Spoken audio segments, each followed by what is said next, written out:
Prediction markets like Polymarket handle millions of dollars in wagers every single day.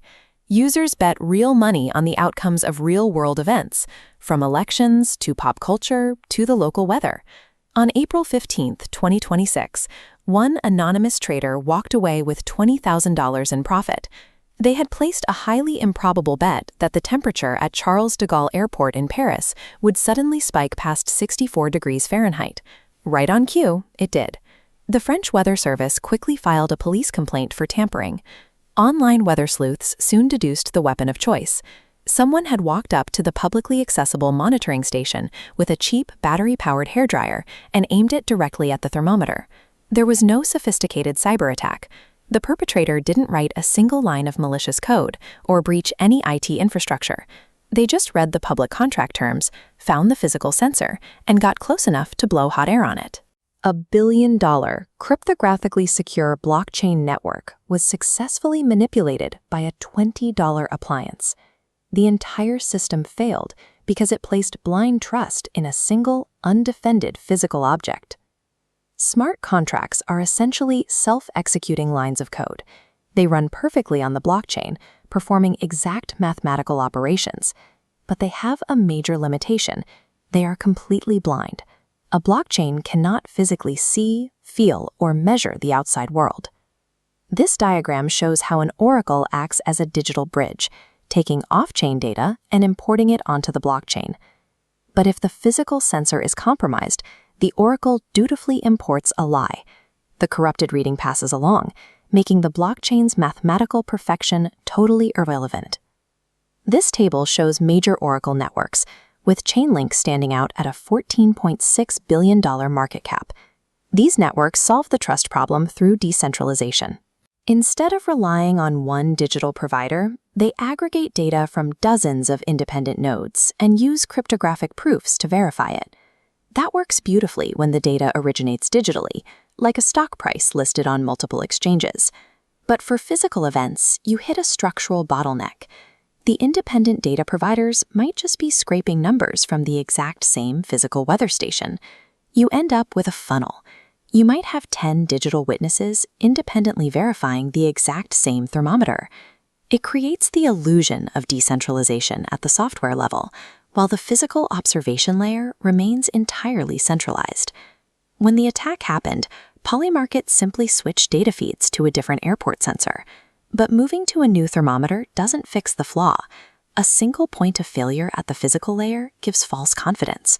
One manipulated sensor instantly corrupts every connected digital node. In security engineering, the hairdryer attack is categorized as Class A manipulation. The attacker doesn't touch the data path or hack the sensor itself, they just alter the physical environment around the sensor.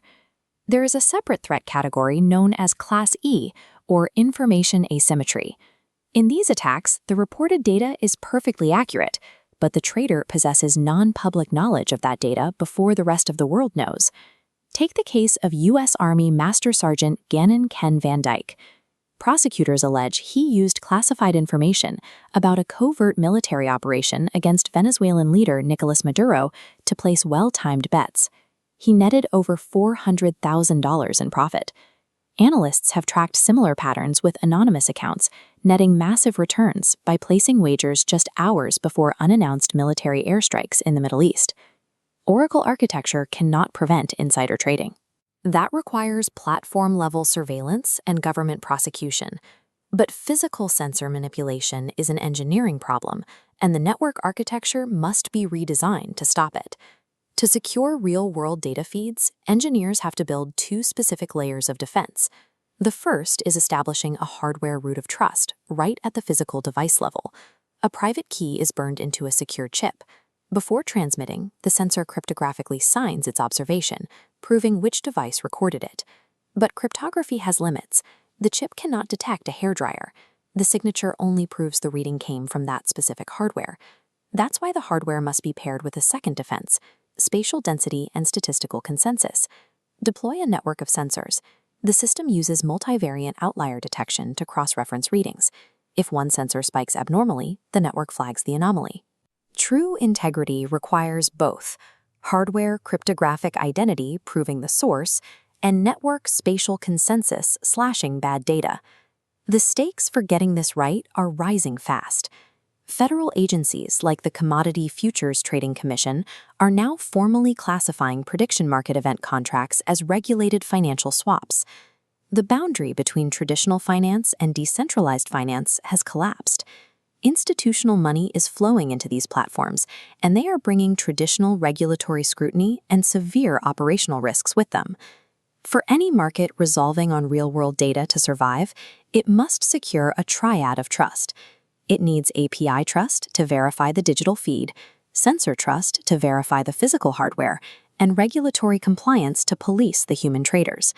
Until all three layers are secured, these platforms will carry an exploitable surface area. Because no matter how elegant the code is, a blockchain is only as secure as the physical